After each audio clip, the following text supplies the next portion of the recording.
Hello friends, welcome back my YouTube channel. I hope आप सब बहुत अच्छे होंगे और मैं भी बहुत अच्छी हूँ। तो फ्रेंड्स, ये ब्लॉग कई दिन पहले का है, जिस दिन मैंने आपको बताया था कि मेरी बहन आई हुई और शाम को दीदी आ गई थी। और इसके बाद में शाम को अपना खाना पीना खा के हम सब लोग फ्री हो गए थे और बाहर वाले कमरे में ही अपना बिस्तर विस्तर लगाया और सब वहीं सोए थे और काफ़ी देर तक बातें की और बच्चों ने खूब मस्ती की। इसके बाद अगले दिन मेरी बहन सुबह अपना नाश्ता वास्ता करके चली गई थी और उसकी बड़ी बेटी को मैंने मतलब उसका मन था रहने का, तो मैंने कहा कि हम जब आएंगे तो मैं अपने साथ लेती आऊँगी और रास्ते में उसका घर पड़ता है तो मैं उसको वहाँ छोड़ती जाऊँगी। तो वो रह गई थी और दीदी भी मतलब जाने की बोल रही थी, तो मैंने बोला कि आप कल आए और अभी जा रहे हो, इससे बढ़िया तो आप नहीं आते। तो फिर मैंने अब जब उनको बोला तो फिर वो रुक गई थी। अब मैंने सोचा कि दीदी रुकी हैं तो थोड़ा सा मैं भी अपना कुछ ना कुछ काम पेंडिंग है तो दीदी के साथ में वो काम भी हो जाएगा। तो दोपहर को खाना पीना खा के हम फ्री हो गए थे, थोड़ा सा आराम किया। इसके बाद में जो पीतल के बर्तन थे मम्मी की शादी के, वो रखे हुए थे। तो मैंने दीदी को बोला था कि हम उनको बाज़ार में लेकर आएंगे साथ में, लेकिन अकेले में लेकर नहीं जा सकती थी क्योंकि बहुत सारे बर्तन थे। तो उनको उतार कर रख लिया था और शाम को जब मौसम ठंडा हो गया तब उनको लेकर हम बाज़ार गए। और दोपहर में अब तक बच्चों ने नींबू पानी वगैरह पीने का मन था तो वो बना लिए थे और उसके बाद थोड़ी देर आराम किया। इसके बाद वो बर्तन वगैरह लेकर हम गए बाज़ार। अब बाज़ार वगैरह जाते हैं ना थोड़ा बहुत टाइम लगता है क्योंकि ये चीज़ें थोड़ा सा पसंद करने में या मोल भाव करने में तो हमें काफ़ी टाइम लग गया था। अब इसके बाद शाम को जब आए बाज़ार से तो बच्चों का मन था बर्गर खाने का। तो मैंने सोचा कि चलो बच्चों का मन है तो बर्गर बना देते हैं उनके लिए। तो बाज़ार से फिर बर्गर वगैरह बन वगैरह लेकर आए और गैस को ना मैंने अभी कुछ दिन पहले ही बाहर निकाला हुआ था क्योंकि इतनी गर्मी हो रही थी और किचन में ना काम करना मतलब ज़्यादा देर तक रुक नहीं सकते हैं। तो बर्गर वगैरह के लिए भी जो तैयारी थी वो हमने कर ली थी। आलू वगैरह उबाल के बर्गर की टिक्की थी वो भी मैंने उसका जो स्टफिंग वगैरह या जो भी टिक्की में जो भी मसाले वगैरह वो तैयार कर लिए थे। अब यहाँ पर जो तवा मैं लेकर आई थी, नॉन स्टिक तवा लाई थी, तो सोचा कि क्यों ना इसी पर ट्राई करें। तो टिक्की वगैरह मैंने उसी तवे पर बनाई थी और बहुत ही इजी तरीके से बहुत ही अच्छी तरह से टिक्की बन गई थी। तो तवा था वो बहुत अच्छा लगा, मुझे बहुत पसंद आया कि फुल ऑन पैसा वसूल थे। टिक्की बनकर मैंने सारी टिक्की एक साथ ही सेक ली थी। और इसके बाद में जो सब्जी टमाटर वगैरह हम बर्गर में रखते हैं ना, टमाटर खीरा वगैरह, तो वो कट करके दीदी ने रख दिए थे। अब यहाँ पे टिक्की भी बनकर हो गई थी रेडी और फटाफट से बस अब बर्गर सेकने का जो काम था वो रह गया था। तवा नॉन स्टिक था तो मैंने उस पर थोड़ा सा मतलब घी वगैरह कम ही लगाया था क्योंकि एक तो तवा नया है, ऊपर से लगता है कि कहीं ज़्यादा ऑयल या चिकनाई लगाएंगे तो ख़राब ना हो जाए।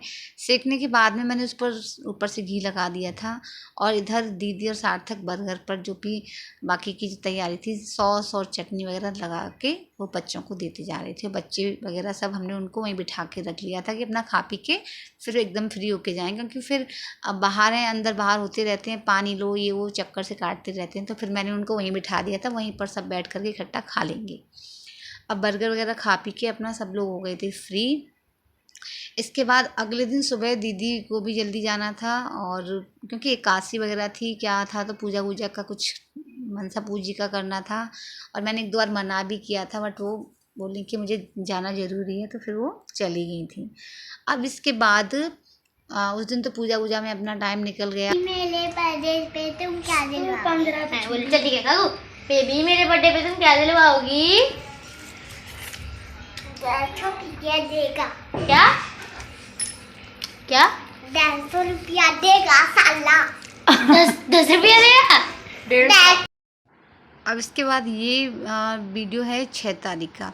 तो उस दिन शाम के टाइम हमें मतलब मुझे जाना था बच्चे बच्चों को लेकर के मथुरा और दिव्या को मैं रास्ते में छोड़ देती तो मैंने अपनी बहन से बात कर ली थी तो उसको वहाँ पे लेने आ जाती।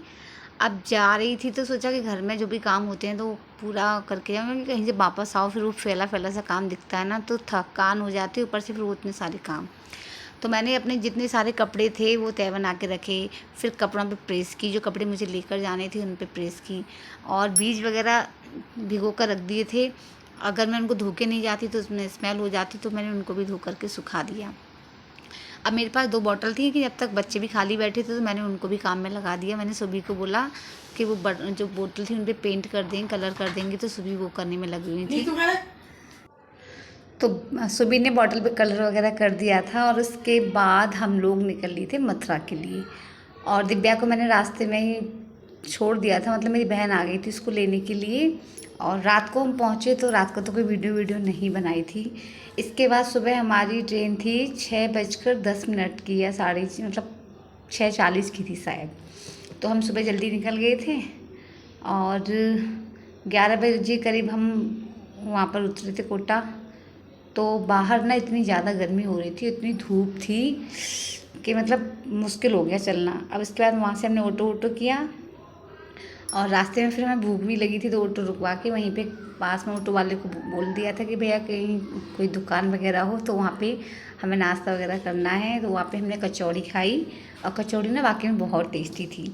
अब खा पी के फिर हम लोग आ गए थे होटल और वहाँ पे अपने रूम में रुके थोड़ी सी, मतलब रुकने के बाद ना इतनी राहत मिल रही थी।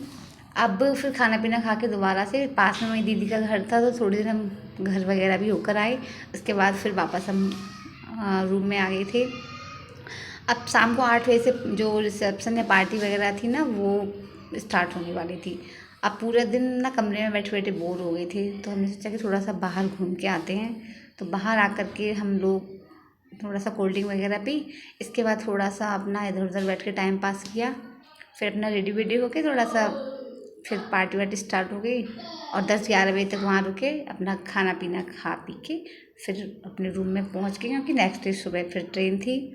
और सुबह ट्रेन जहाँ हम रुके हुए थे वहाँ से 1 किलोमीटर की दूरी पर ही था जो रेलवे स्टेशन था। तो जीआजी ने हमें सुबह वहीं छुड़वा दिया था गाड़ी से। इसके बाद हम लोग निकल लिए मथुरा के लिए और खाना पीना भी पैक करके दे दिया था दीदी ने। तो अपना थोड़ी देर बाद फिर हमने खाना पीना भी खा लिया था। और ट्रेन वगैरह में बैठो ना तो बैठने के बाद ना कुछ भूख वगैरह ज़्यादा ही लगती है। अब खाना पीना खा के फिर बच्चों ने मतलब खाना नहीं खाया था, तो फिर जीआई ने दोनों को, भब्बे को और सार्थक को, एक सैंडविच दिला दिया था। अब बच्चे अपना सैंडविच वगैरह खा के खाने के बाद में सार्थक जो था वो सो गया था, उसको आ गई थी नींद और थोड़ी सी ठंड भी लग रही थी। तो फिर मैंने उसको दुपट्टा था ना वही उड़ा दिया था। अब बैठे बैठे ना फिर हम लोगों ने भी खाना पीना खा लिया था, फिर थोड़ा सा कुछ ना कुछ खाने का मन कर रहा था। तो फिर जीआई ने सबके लिए एक छाछ ली और छाछ के बाद पीने के बाद में फिर हमने जाते टाइम ना बच्चे पास में कहीं दुकान थी जहाँ रुके हुए थे ना, वहाँ से लॉलीपॉप ले आए थे। तो हमने फिर वो लॉलीपॉप वगैरह खाई। और मतलब हमारी ट्रेन थी 7:10 पे ट्रेन थी और ट्रेन अपने टाइम पे ही आ गई थी। और उसके बाद में फिर शायद 10:30 या 11:45 पे उसने हमें मथुरा उतारा था। तो अभी हम लोग यहाँ पर लॉलीपॉप खा के एंजॉय कर रहे हैं और हमें कंपटीशन हो रहा था कि सबसे पहले अपनी लॉलीपॉप कौन ख़त्म करता है। इसके बाद में मथुरा आ गया था, तो फिर हम मतलब 12 बजे तक हम घर पे पहुँच गए थे। तो फ्रेंड्स अभी के लिए इतना ही और मिलते हैं नेक्स्ट ब्लॉग में। तब तक के लिए goodbye and take care.